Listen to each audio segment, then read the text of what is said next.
Alrighty, welcome back everyone. We just talked about the winners and the losers from this past weekend. Was a crazy weekend. There's no two ways about that. Alabama and Kalen DeBoer the big time winners, and Georgia and Kirby Smart the big time losers from this past weekend. And obviously us as fans being big time winners for getting to watch that one. But let's get into this little Pac-12 and Mountain West battle because this one's gotten a little bit more interesting over the last little bit, and I think this is one of those things where you go back and forth. You've been battling for quite some time, and frankly, probably all could have been avoided if they just decided to merge and kind of put their ego to the side for a second. But here we are. We got to deal with all this craziness, and the Pac-12 has added a couple more team, or at least one more team, and are looking to add a couple more. And then the Mountain West has done the exact same. They've been able to keep a couple in-house, which is absolutely huge, and definitely are looking to add a couple more, and we'll get to that here in a second. But this is where we stand right now. The Pac-12 teams, you got Oregon State, you got Washington State. They added Boise State, Colorado State, Fresno State, San Diego State, and then just added Utah State. That was the new addition from this past week or so from the Mountain West. Absolutely huge addition for them, and definitely sets them up for a little bit of success. Obviously have to find that other team, and we'll talk about who that possibly could be here pretty soon, but at the end of the day, it's definitely one of those things that is going to get interesting in a hurry. And I think there's one of those things that it doesn't seem like they're going to merge. So they're going to keep battling for teams, and we'll see what happens. And then for the Mountain West, you do have Air Force, UNLV staying, which is absolutely huge. Then you have Nevada, New Mexico, San Jose State, Hawaii, who is not a full-time full-time member, which very much does matter because if you want to get to that 8 threshold in the NCAA, that would not apply to it. So technically they're at 6 full-time members. They got to get to 8, so have to add 2 teams, and definitely will be interesting to watch how they handle that. But the biggest news coming out of this is the revenue sharing for the Mountain West, because it took a little bit of a different form this time, and UNLV and Air Force, part of keeping them around was giving them a bigger piece of the pie. 24.5% going to those two universities, 11.5% going to Nevada, New Mexico, San Jose State, and Wyoming, and then Hawaii at the bottom being the not full-time member, getting 5%. And there's a number of other things that are going to happen going forward, but at the end of the day, this is absolutely huge for the Mountain West. Keeping those teams in-house, especially UNLV, keeps you in the fight at the very least. It keeps you in the conversation, then you can figure out where you stand in a little bit. So it's going to be awesome to watch this kind of unfold, and frankly, obviously it's a little bit frustrating to watch all of this realignment stuff happen, but at the end of the day, love that Mountain West was able to kind of get through it and able to kind of handle it, and now we got to figure out where they stand going forward, and that's going to be an interesting conversation because you got a number of teams you could possibly add, and I think this Texas State team probably applies to both conferences. I think the Mountain West would absolutely love to have them. I think the Pac-12 is probably the more realistic option of the two. I think both conferences very much want to get into Texas. They want to utilize that market, and if the Pac-12 can do it, I think Texas State might be the exact right team to do it. And then you got another team over there in El Paso that would give you that same exact luxury. And it sounds like the Mountain West is getting closer and closer to possibly adding UTEP, so definitely would be something to watch going forward. But this would be huge. Everyone talks about, the football teams when we talk about realignment. The reality is you get El Paso, and that's the most important thing. You get a little bit more of a media market. I don't necessarily love the deal. I won't make any bars about that because I'd love this team to be up in the Mountain West, but at the end of the day, I understand why they're doing it and definitely would be a solid addition for this conference. And then you got a couple others that possibly the Mountain West is looking at. The Pac-12 is a little bit harder to get a beat on. There's a number of different people that could come into that conversation, but it sounds like they could be looking towards the MAC. It sounds like Toledo and Northern Illinois are the two teams that they're possibly watching. I'll be totally honest. I am on the Mountain West's side when it comes to Pac-12 versus Mountain West.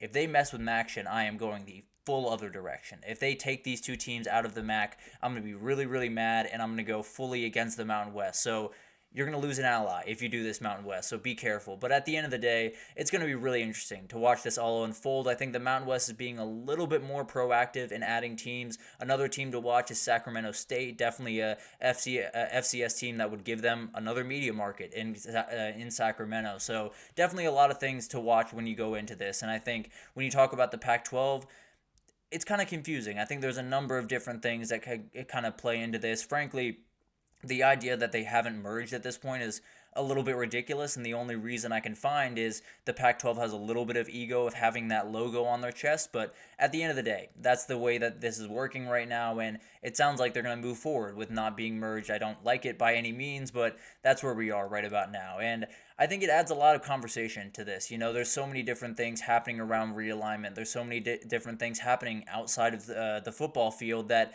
a lot of people have been asking the question of, is the sport broken beyond repair? And I kind of want to get into this here for a second because obviously Matthew Sluka kind of started some of this conversation last week when he left UNLV. We've talked about transfer portal, we've talked about opt-outs, we've talked about eligibility, and now we've talked about conference realignment in the past week or 2 weeks. Very frustrating. In the middle of a football season, obviously something that we should not even be thinking about. But that's where we are right now. And this is a sentiment I've heard all over college football social media, which is just essentially, what are we to do? This sport is broken. There's nothing else to be done. It's down a river that we cannot get it back from. And I don't necessarily love that sentiment. It's not to say that this isn't problems. We have a myriad of problems that have to be fixed. I'm not necessarily going against that by any means. The reality is we also have a lot of people that are willing to possibly make the sacrifices that are needed.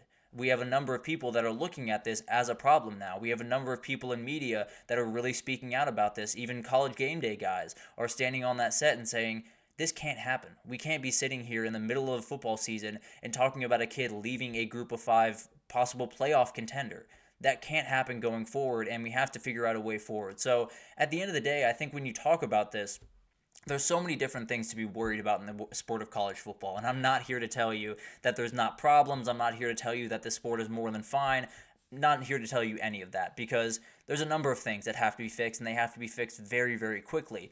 The other thing that I can say is there's more people than there ever have been that see it as a problem. There's more people than there ever have been that see this sport and say, we have to be able to do something about this. We have to be able to help out these kids and not put them in precarious situations because this entire system is broken. We can't have a system where Bear Alexander can just leave a team halfway through the season. If he does, there has to be some type of, I don't want to say consequences, there has to be something in place that kind of perturbs that a little bit, keeps him on the team, and makes it so we aren't looking elsewhere. We're not talking about where Bear Alexander is going to land in week 3 of the college football season. So there are issues. I'm not here to tell you that we are more than fine. I'm not here to tell you that we don't have things we have to fix coming forward.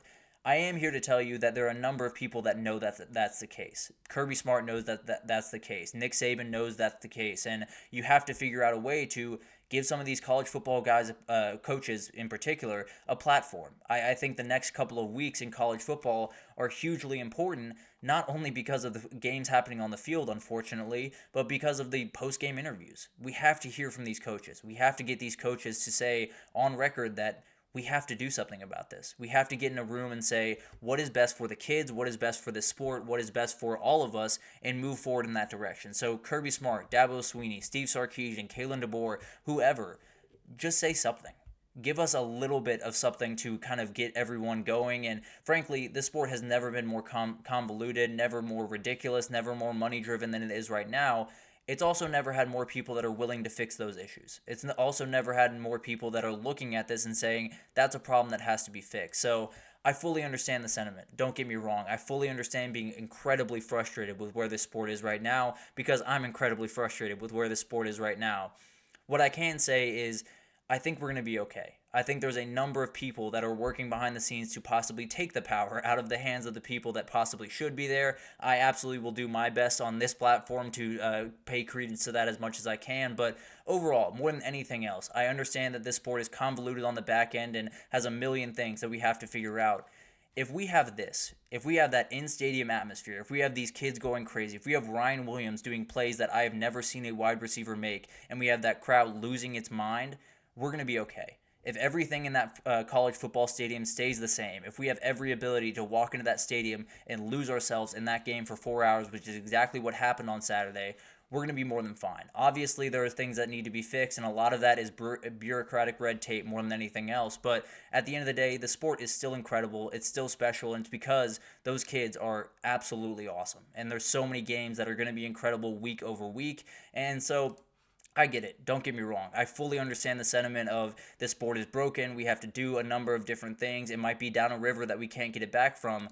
I promise you that's not the case. I promise you there are a number of things that can be done, and frankly, saying that there's nothing to be done, saying that we're down a river, saying, throw it all away, is letting these guys off the hook, is letting all the people that run this sport, all the people that make the decision say, okay, if you're cool with it, if we're down a river, I'm not going to lift a finger. So we have to call them out. We have to say that this is a broken system. You have to do something about it. And I'll do my best over here. No two ways about that, but definitely will be something to watch in the coming weeks. We'll see how these coaches handle it, and we'll see what the Pac-12 and Mountain West do. Obviously, don't love the way that they handled this, but here we are. We'll have to figure out how we handle it going forward. But let's take our third break here, and when we come back, we're just going to do some questions from this past weekend. I think one of the biggest ones is, are you more worried about UGA, or are you more excited about Alabama coming out of that game on Saturday night? And I'll give you my thoughts right after this, so stick with us.